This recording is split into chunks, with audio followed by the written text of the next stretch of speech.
meeting to order. Please silence your electronic devices so that we can conduct our meeting, and stand for the invocation given by Councilmember Bayakowski. We all bow our heads, follow along with me in your minds, please. Heavenly Father, we come to you today with hearts full of gratitude. Thank you for the gift of this meeting and for the people gathered here. We are thankful for the talents and perspective each person brings, and for the opportunity to work together toward a common goal. Thank you for your faithfulness and provision in our lives and in our work. You are our provider, our comforter, and our redeemer, and we are forever grateful for your presence, your grace, and your mercy that never fail. As we discuss and make decisions, we ask for your guidance and wisdom. Help us to set aside personal agendas and work together in unity and harmony. Remind us that through challenges you give us strength, and that even in difficulties there are lessons to be learned. May our hearts be filled with thanksgiving as we begin this holiday week with our family and friends. Amen. Amen.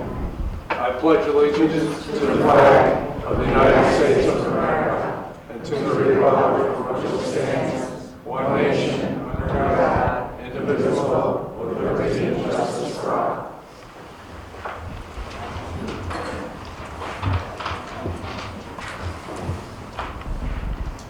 Public comments? Communications. The Batavia Business Improvement District submitted their application for Christmas in the City on Saturday, December 6th from 1 to 6 p.m. in downtown Batavia with the parade, caroling, and horse and buggy ride. You've all been given a copy of the event application. Any questions or concerns on that? Okay. That's It was just that one. it. That's the one. The next city council meeting will be held on Monday, December 8th at 2025 at 7 p.m. City Hall Council Boardroom, second floor, City Center. Today we have 3 police officers that are being sworn in for their promotional advancements. Are you going to handle that? Okay. You guys want to come up to the front here?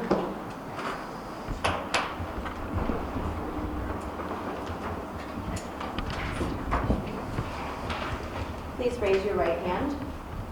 Do you solemnly swear that you will support the Constitution of the United States and the Constitution of the State of New York and the City Charter of the City of Batavia, New York, and will faithfully discharge the duties of the office of Detective Sergeant? Yes, I do. Thank you very much. Please raise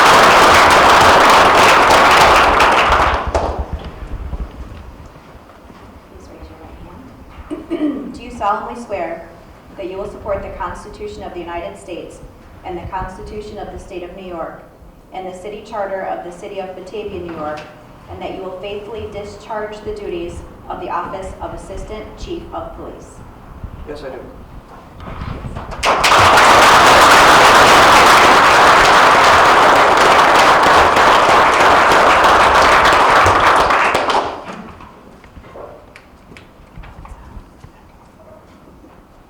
Please raise your right hand. Do you solemnly swear that you will support the Constitution of the United States and the Constitution of the State of New York and the City Charter of the City of Batavia, New York, and you will faithfully discharge the duties of the office of Chief of Police? Yes, I do.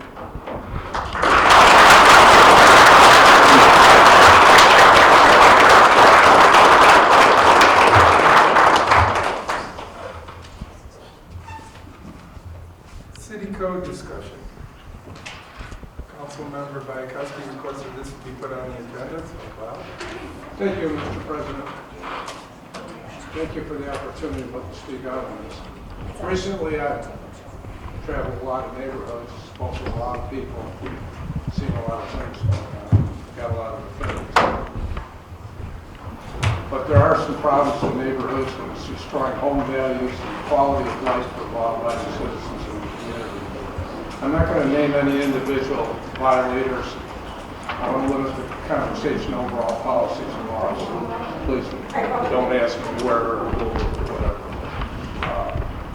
Starting out, one of the complaints that's just really daily now, vehicles on sidewalks. The law specifically says no person shall ride a bicycle on a sidewalk except having solid tires designed for use by pre-teenage children. And no person shall drive a motorcycle or a motor vehicle upon any sidewalk except as permitted by vehicle traffic law. This code is consistently being violated with no enforcement. The general e-bike law in New York says you have to be at least 16 and you cannot be operated on roads with a speed limit over 60. E-bikes are prohibited generally on sidewalks unless authorized by local law. And then you need lights after sunset sets. But there's e-bikes being operated throughout the city on the sidewalks with no enforcement of the New York state law. Pedestrians are being forced to give way to e-bikes. I personally observed a father riding an e-bike on West Main Street recently with his 2 young children. At one point they were riding down the middle of the street, swerving all over. One child was on an e-bike and the other was on an e-scooter. Then they finally crossed Main diagonally at a very busy intersection. Another one I see almost daily, there's an older gentleman, he rides a 3-wheel e-bike that was supposed to resemble like a motorcycle down the sidewalk. And it's all I could think, you see people clearing the way because it looks like a sidewalk plow coming at you. And this guy's like real long hair and very determined. He's bowling for dollars out there. So recently the town of Clarence had just put into effect a law. I don't know if it's true, the state, it takes about a week. They're going to drop the boom on it, $50 fine, and then the fines go up to $250, and the 4th time the police department confiscate the e-bike, you don't get it back. We need to do something with e-bikes, and we all know, we've seen it, where it's just getting worse, and it's not going to get better. The more of these they sell, the worse it's going to get. All right, there's our code 159-4 says no merchandise on sidewalks. It's unlawful for any person to deposit, place, display, or store, or permitted or allowed to be placed on sidewalks, anything. And signs also in the parkway in the city. The sign thing, it just goes even like a campaign time. Political signs from the parkways, for sale signs, yard sale signs, and everything. You know, to me, the city, it's totally, in the past, we had one code officer, he just went out, picked them all up, and they'd call and say, you want your signs to pile up by the dumpster, come and get them, don't break the law. We really need to get back on this. 159-6, games in the street. No person shall play baseball or any other game in the roadway of any street. I reported this activity several times.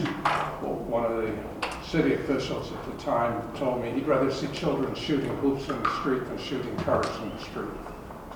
That's not a good answer. You know, the best answer is to go knock on the door, get the kids, talk to the parents, and say, stop it. It's against the law. A little old-fashioned police work, right, Council President? You know, like the way we used to handle things. Yeah, no doubt there, I agree. So, building materials and other obstructions. This is kind of a really weird thing. I've reported some things to code and people leaving things in the street. I reported it recently. On one street, somebody's got the basketball hoop set up right in the street, and they leave it there. And it says a permit would be required if you want to block or obstruct the street, you know, construction work and all that. But then the other thing is, it says you can store something in the street as long as you pick it up by sunset. You have to remove it. Well, that means so my fellow councilman and I could go set up a picnic bench in the street, table with a TV on it, maybe carry our portable fire pit out there, enjoy using the street for our own purpose, pick it up at sunset. It's not really violating the code. And things are being stored in the street. And like I said, these basketball courts being put in the street, it's not against any code. So our code people, their hands are tied. So we really need to amend that. That's 159-7. junk motor vehicles. I've been alarmed as to the number of abandoned vehicles in yards in the city. It's used in the section, it says junk motor vehicle, so mean any motor vehicle fails to display a current valid New York State inspection certificate and current valid license plates. I'm thinking right now of a street where there's been 2 trucks, I've watched them for years now. They have about a half an inch of dust on them, they're almost brown, you can barely see the vehicle. A friend of mine asked me, go over and take a look at the windshield. He called me back today. The registration expired in 2014, and the other one was 2021. Neither one has current inspection. There's no, and they're both sitting there facing the street. Anybody can see them. No license plates on the vehicle. Code needs to drop the boom. Those vehicles should be cited. They should be covered. You're allowed to have one that's covered. The other day I was driving down one of the streets, and I've been all summer I've observed the vehicle. The whole front end is ripped off. It's been in a severe accident, just sitting there right near the street by the garage, with 3 other unregistered vehicles.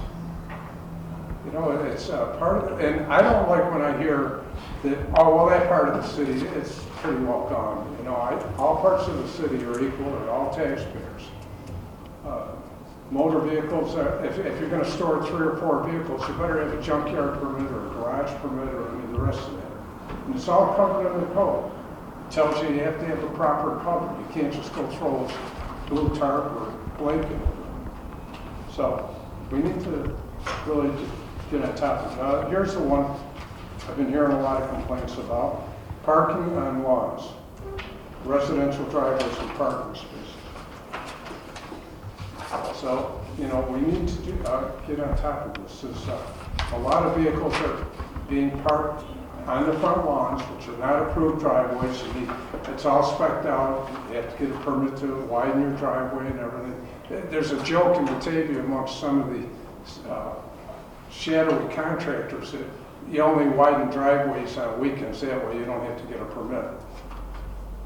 And it's pretty sad, you know. I mean, there are laws, and we're pretty generous. You can go to 10% of the property, or you can increase the driveway. So if you have a 40-foot wide lot, you can have 10% wide driveway for it. So, you know, it's well, anyway, these are some of the problems. There's no shortage of affordable housing in the city. I found that. The homes that come up for sale, we've seen these signs recently. We pay cash for homes. They're being bought at inflated price. They're being bought by non-residential landlords for rental properties. I spoke with a gentleman. I applauded him on. He was really redoing a house in a kind of a shabby neighborhood, and I said, "Boy, that's nice. It's refreshing. Is that your home?" He said, "Yeah, it is." He told me all the things he was doing. He said, I'm also, as soon as I'm done, I'm just putting it on the market.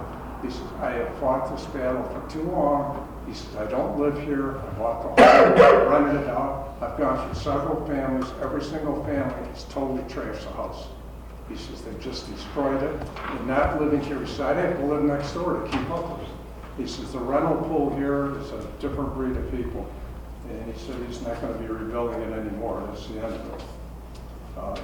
I've had many citizens that I've spoke with, and I've asked them, I says, have you called in the complaint? You see what's going on? Have you called it in? And the response I get is, quote, they don't trust the city officials to keep it confidential, and they're concerned about the consequences they will suffer.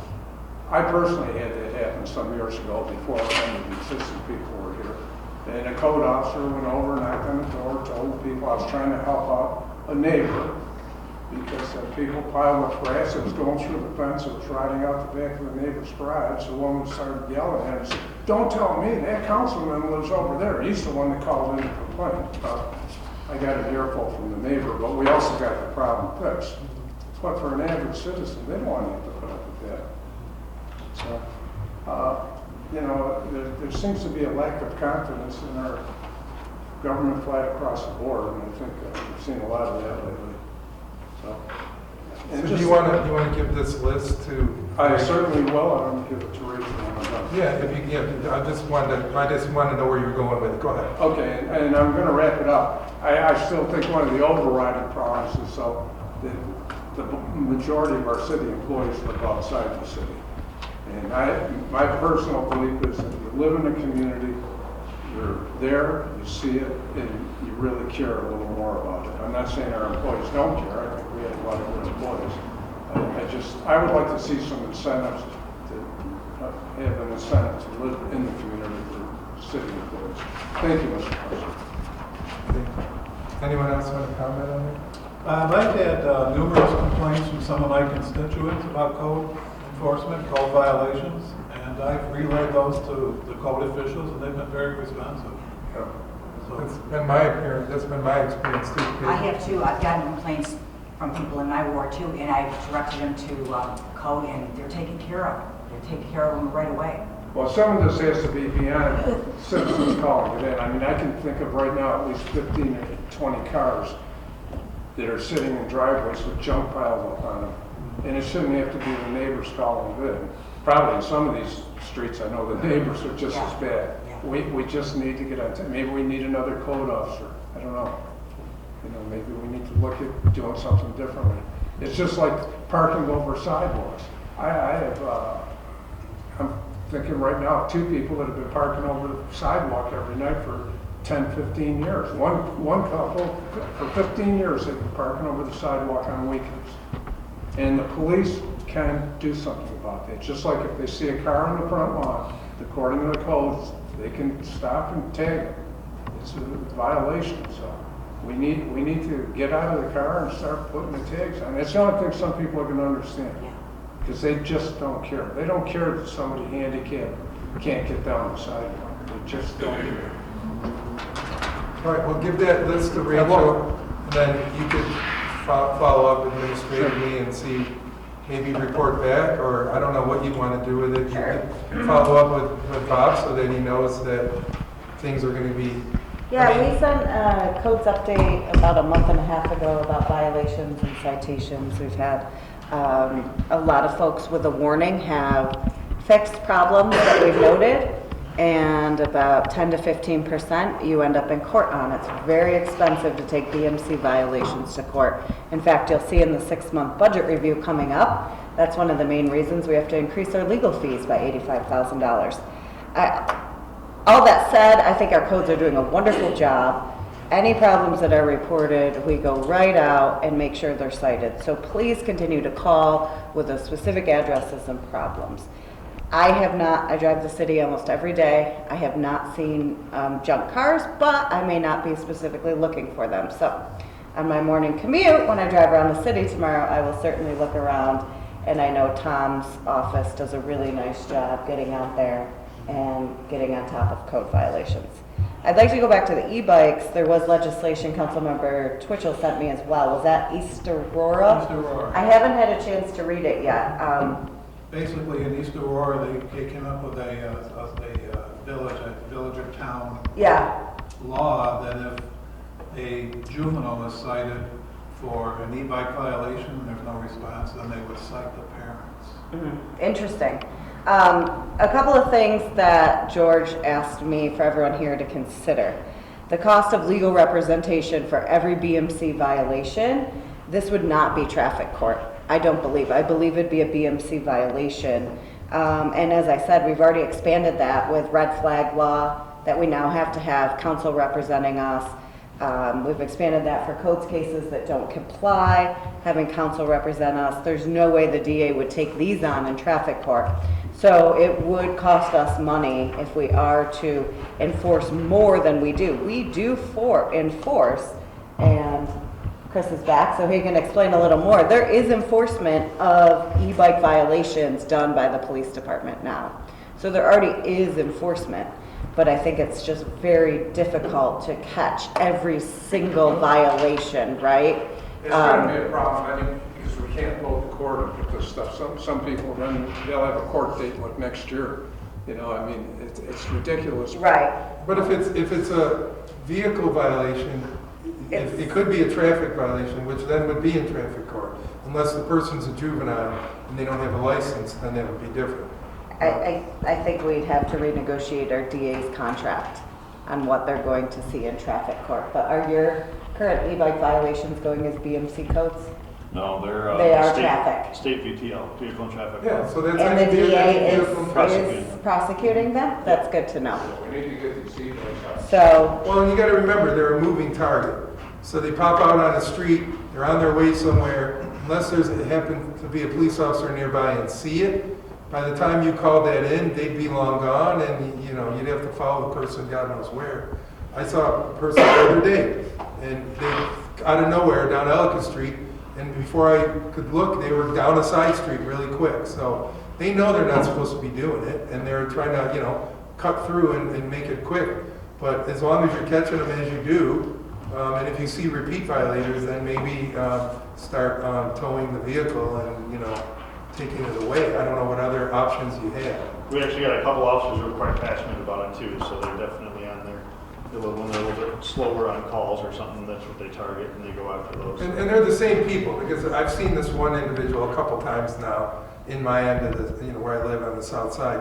And I know he lives in the area somewhere, and he took off with the bike. But I haven't seen him recently, but in the summer I used to see him all the time. So I know it's, there's probably a few people, if you can get the word out to them, and they get arrested for it and charged with it and have to pay a fine, that might slow it down a little bit.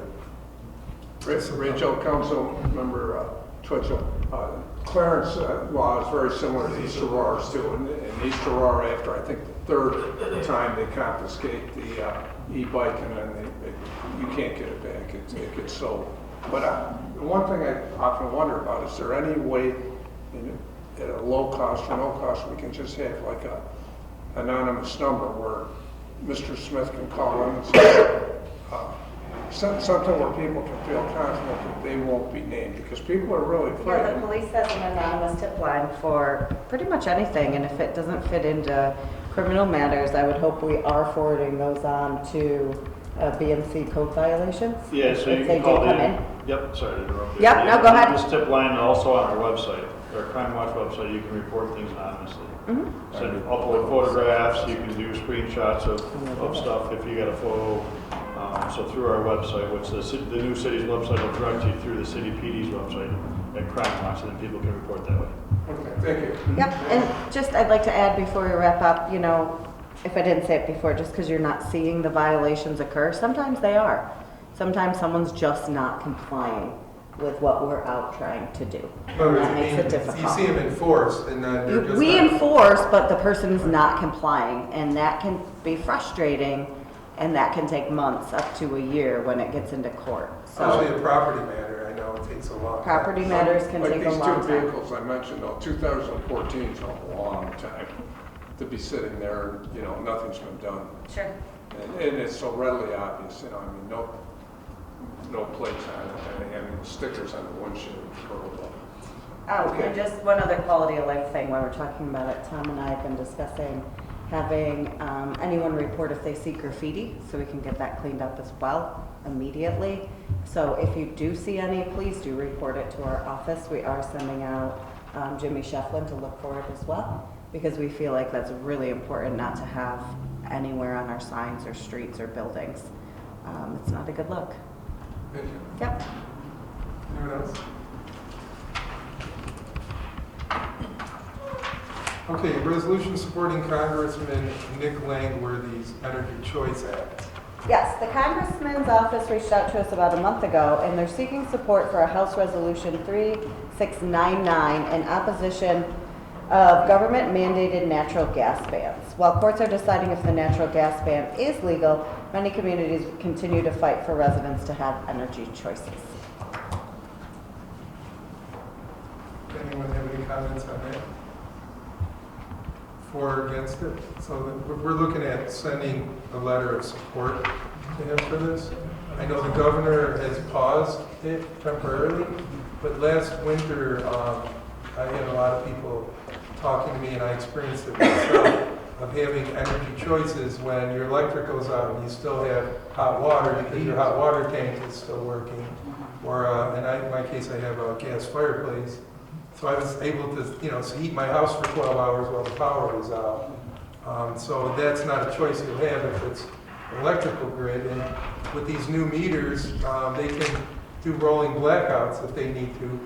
So you might end up in a situation where there's a power drain during a peak time and your power is out for an hour or two. And you're not going to have hot water and you're not going to be able to do many things if you have no electricity. So that's where I think this came from. I think many of the people I've talked to are in favor of keeping it the way it is, having choice between gas, electric, and other options, and not being forced to do electric for everything, and then power goes out and there's no backup plan. Plus, you're also at mercy of the electric company on what the rates are going to be. We see our electric rates go up X number of percent. So spreading it out is a little better than paying one big fat electric bill. I mean, you can keep the water heater, set it differently maybe, I don't know. How about cooking? Have you ever cooked with an electric stove versus a gas stove? Gas goes up. Totally different. Yeah. They should dictate what we want to use, what we want to buy. Right. So that's the purpose behind it. I mean, if we have no other comments on it, we in consensus to move that to the business meeting for a vote? Absolutely. That gets moved. 6-month financial review and suggested budget transfers. Yes, thank you, Council President, members of council. During the annual 6-month budget review, I'm recommending changes related to legal services, an increase of $85,000, related to red flag law and BMC representation, increase in real estate transactions, grant activities, construction contract reviews. Also an increase of $8,000 in the Community Development Fund for planning, design, and grant assistance for the Williams Park submission. Unfortunately, we did not receive that grant. There was only 12 handed out statewide, but we have the full package to resubmit when the program opens again. An increase in $8,000 in economic development fees for pilot payments to the GCEDC for the BP2 program. An additional $25,000 for increased general fund insurance costs. Any questions or concerns on that? So are we in consensus then to move that to the business meeting for a vote? Yes. Let's move. Deferred compensation plan? Yes, thank you, Council President, members of council. The attached resolution seeks to update the city's 475 deferred compensation plan to incorporate provisions of hardship withdrawals under the Secure Act 2.0. And our plan providers ask that we update our offering with this, as it is federal law now. Any questions or concerns on that? No, actually, I'm surprised we never had that. Yeah, we did it one time because I used it when I got divorced. I had to work something out. And then it sunset for some reason. I don't know. I think that we should move, that's, it could be important.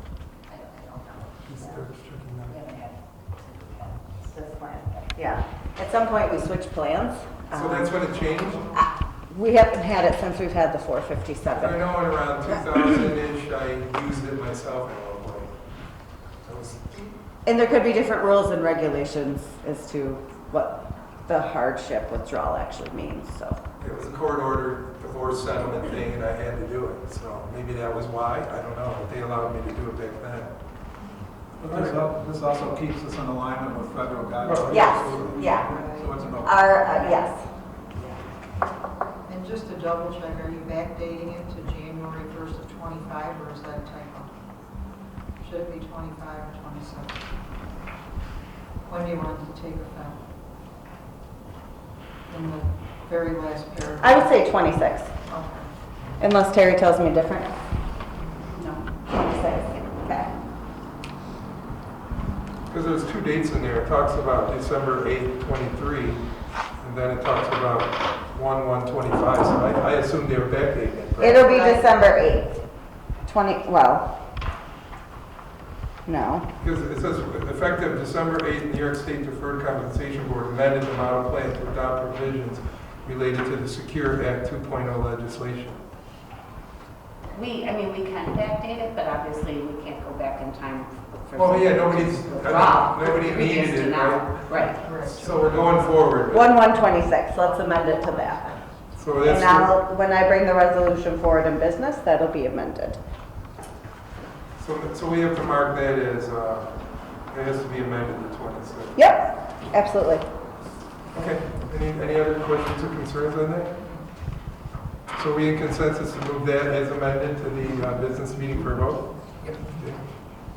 Designation of the Records Management Officer. Yes, the attached resolution designates the City of Batavia City Clerk as our designated records management officer. Any questions or concerns on that? It's pretty, the memo is pretty self-explanatory, explaining that we have to designate one so that the state feels comfortable with the fact that we're in compliance, and then therefore we can continue to get grants and whatnot. So it's more of a housekeeping issue, but it's something we should do. Any other concerns then?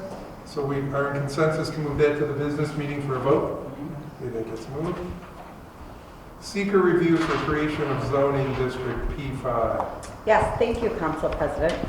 To move forward, the city must officially create a P5 and conduct a seeker for the 200 Oak Street project. That's the old Days Inn project. The Batavia Planning and Development Committee reviewed the creation of the district and recommended it. P5 is a planned development district that allows for a mixes of commercial residential development where there are common areas, elements, or facilities owned by a common entity, and seeks to create harmony with the city's comprehensive plan. The building shall not have an adverse effect on neighboring and adjacent properties, and building height will be no more than 40 feet. So the creation of this district is the first step to then rezoning 200 Oak and any other parcel that may fall into this. I believe the Armory is looking at the P5 district as well. There is multiple year project going on at the Armory for housing, and I believe they're going to request a rezone for P5 as well.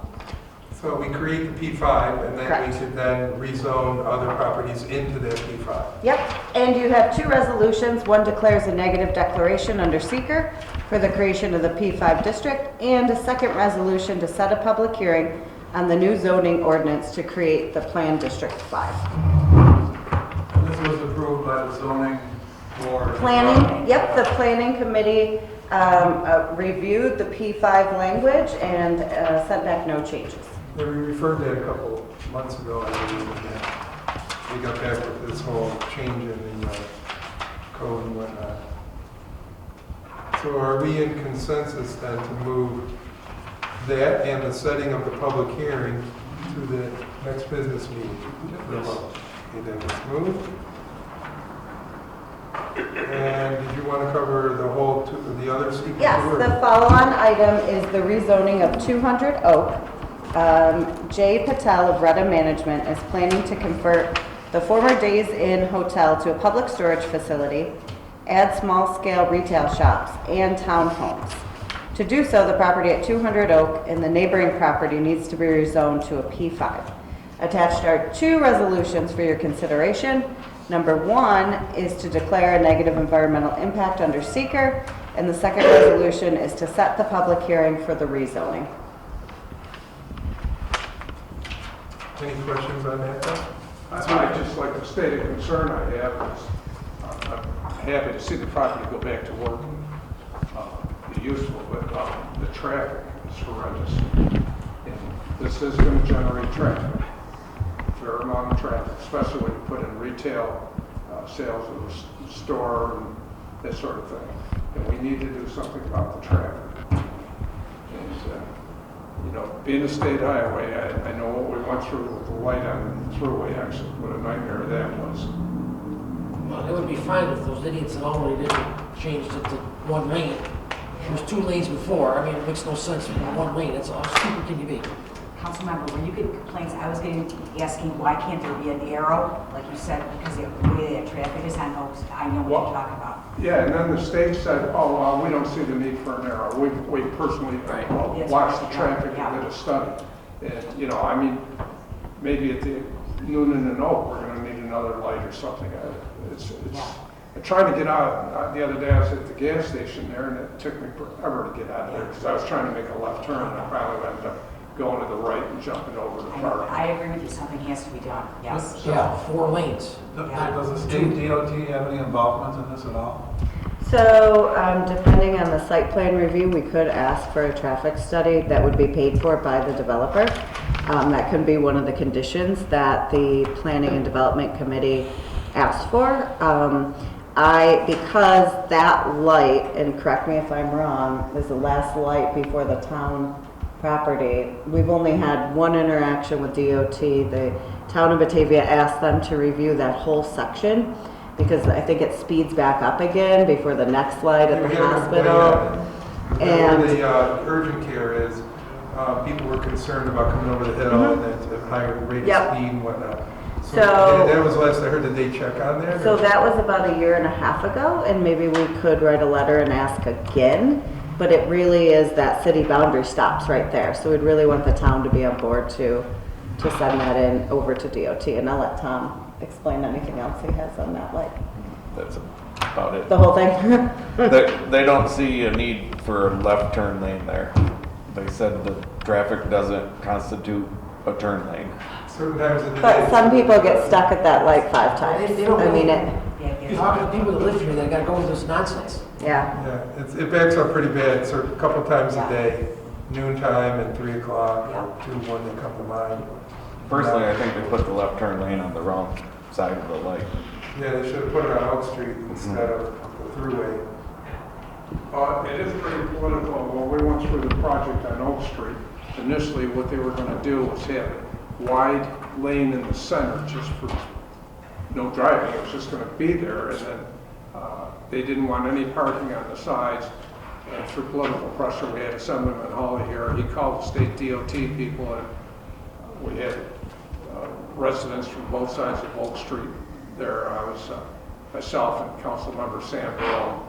And it was pretty funny because at the end of the night, one engineer looked at the other and he said, "Oh, brother, I thought we could run this right through in a hurry. These people were really going to make it tough. We're going to have to go back to the drawing boards." And they did. They allowed some parking on Oak. We got some arrows put in and all the rest of it.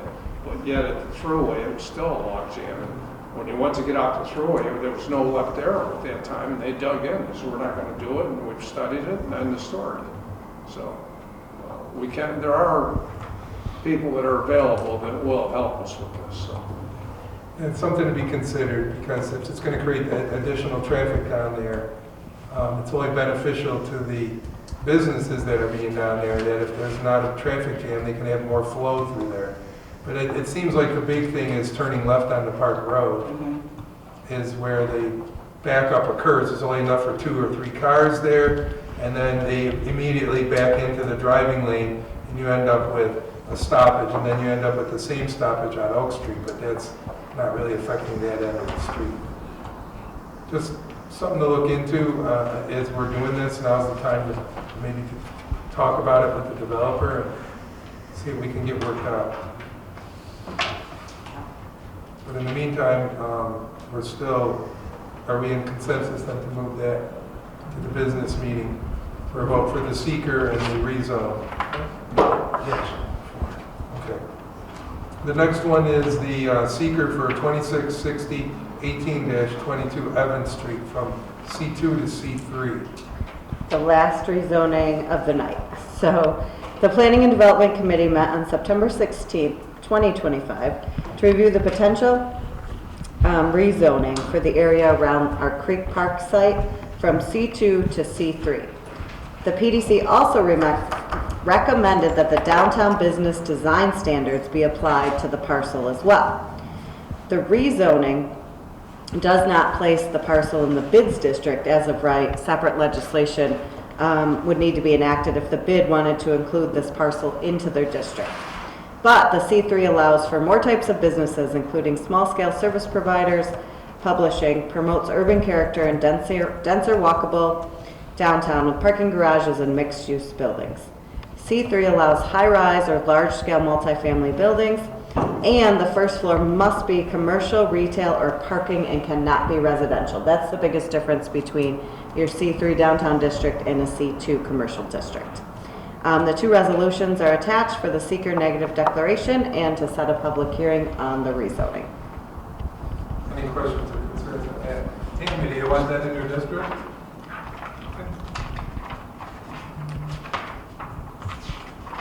Anyone else? So are we in consensus to move that to the business meeting for a vote? Yes. And we can set the public hearing at the same time, so. Assistant Administrative Assistant position. Yes, thank you, Council President, members of Council. By not filling the confidential secretary's position to the city manager and reorganizing the position to an administrative assistant in the city clerk's office, we will strengthen internal operations, improve our succession planning, and better align our day-to-day administrative support functions across departments. The creation of this position will better support constituent services, support council meetings, including agenda preparation, provide accounts payable and purchase orders for the entire administrative department, and the position will also play a role in budget entry and tracking, preparing the budget books, which you'll have in your hands by January 15th, the website, maintenance, and records management. This position will also cross-train with a DPW administrative assistant, so we have the ability to staff a department if someone were out for maybe a long-term leave. The position is in the CSEA collective bargaining unit with a grade 5 salary for $42,159 to $54,534. By changing this position, we will have a cost savings of approximately $28,000 over a full fiscal year. We'll be deleting the confidential secretary. That's correct. All right. Any questions or concerns on that? So are we in consensus to move that to the business meeting for a vote? It's moved. Reclassification of secretary to administrative assistant. Yes. This isn't Bureau of Maintenance, right? This is Bureau of Maintenance, yes. Currently, the Bureau of Maintenance has a secretary position, and after a thorough review of the Bureau of Maintenance, the secretary and the needs of DPW, myself and Tom are recommending reclassifying the position to an administrative assistant. The reclassification will strengthen internal operations of the city and DPW. The reclassification will allow the administrative assistant of the BOM and water and wastewater administrative assistants to split high-level administrative duties, specifically by funds. The administrative assistant to the Bureau of Maintenance will take on additional duties related to bid solicitation, budget entry, account oversight, determining and confirming prevailing wage rates, accurate wage rates and reporting, assisting with all aspects of general fund DPW projects and construction financial tracking, as well as the current duties of paying bills, tracking, reporting CHIPS reimbursements requests. The position remains a CSEA bargaining unit and upgraded to grade 5 with a salary of $42,000 to $54,000. Any questions or concerns on that? So we in consensus to move that to the next business meeting for a vote? Like it's moved. Reclassification of grants administrator to compliance and grant officer. Yes, thank you, Council President. In 2022, the Council created a position of grants administrator to track, report, and comply with all grant requirements for city projects. The position quickly took on additional duties related to Title VI audits, planning, leading website design, MWBE reporting, ADA, and assisting to train new staff in the manager's office. After a civil service review by Genesee County, the Civil Service Department determined the position to be a compliance and grant officer title. The additional duties the position will undertake include identifying risk mitigation strategies, resolving legal compliance issues with assistance from the city attorney, citywide compliance of Title VI, fair housing, ADA, as well as continued grant administrative functions. The title will be a non-union placed in grade 11 with a salary between $74,000 and $90,000. The reclassification will result in approximately $9,000 increase in salary. And to note, with all three of these positions combined, the net total savings is $6,897. Any questions or concerns on that? Okay, so are we in consensus to move that to the business meeting for vote? So it gets moved. USDA budget modification for police facility. Yes, thank you, Council President, members of council. USDA requires that the city pass an official resolution to reflect changes to administrative costs of our project for the police station. The proposed resolution does not change the overall project budget, but will ensure that we account for costs accurately in the project. I recommend that the council approve the decrease of the bond rating and fees category by $35,000 and decrease the miscellaneous line by $5,000 while increasing the fiscal coordination of administrative services by $7,000. Just to make a note, on the resolution, you have an extra digit. So it's like 350,000 or 30, it's got a 2 on the end. I don't think that's supposed to be there. 2's not supposed to be there. So just Thank you. make sure it's corrected. I noted that when I read it earlier today, and I just wanted to point that out. So we'll fix that. That's a typo. Scrivener's error, as you like to call it. And if you'd like right now where we sit today with the budget, we still have a contingency of 1.8 million on the total project. We know some of that will be used, but we do anticipate coming in under budget for the total project, which will be very good. Plus the grant that we have. That's all in. So bonding of 13 million, $2.5 million grant. If we come in less, we can bond for less, which will be great. And I just want to make it public that there will be no additional costs put on city taxpayers because of this budget modification. This budget modification, no. No, this is part of the project budget and a requirement of USDA. So it's not going to cost us anything extra. Not in this project, no. And one note, there will be a tour for council and the public coming up as Chris gets into office and into his new building. So just be patient with us. There will be official tours and open houses for the public. That was my question to beat me to it, so. On the tour, I'm sorry. The people show great interest in seeing their new beautiful. It'll be wonderful, yes. We still have a few things to wrap 50 years in up the before the making. move can occur. And they don't want to give tours until everything's totally done and they are operating out of the building as There well. was still some incomplete parts during the retirement for Chief Highbush. Yep, There were, the moldings aren't on, there's certain unpainted areas. Things outside. Yeah, so when you get it reasonably up to snuff, the public's excited about taking a look at it. they will be invited in for sure. They paid for it, they should have a chance to check it out. Any other questions on that, on this budget modification? So are we in consensus to move that to the business meeting for a vote? Yes. Okay, Mr. Vita, you want to take us into executive session, please? Thank you, Council President. Whereas Article 7, Section 151F of the Public Officers Law permits the legislative body of the municipality to enter into the executive session to discuss the medical, financial credit, or employment history of a particular person or corporation, or matters leading to appointment, employment, promotion, demotion, discipline, suspension, dismissal, or removal of a particular person or corporation. Now therefore be resolved by the Council of the City of Batavia that upon approval of this motion, the City Council does enter into executive session. Seconded by Mr. Richmond. Call the roll, please.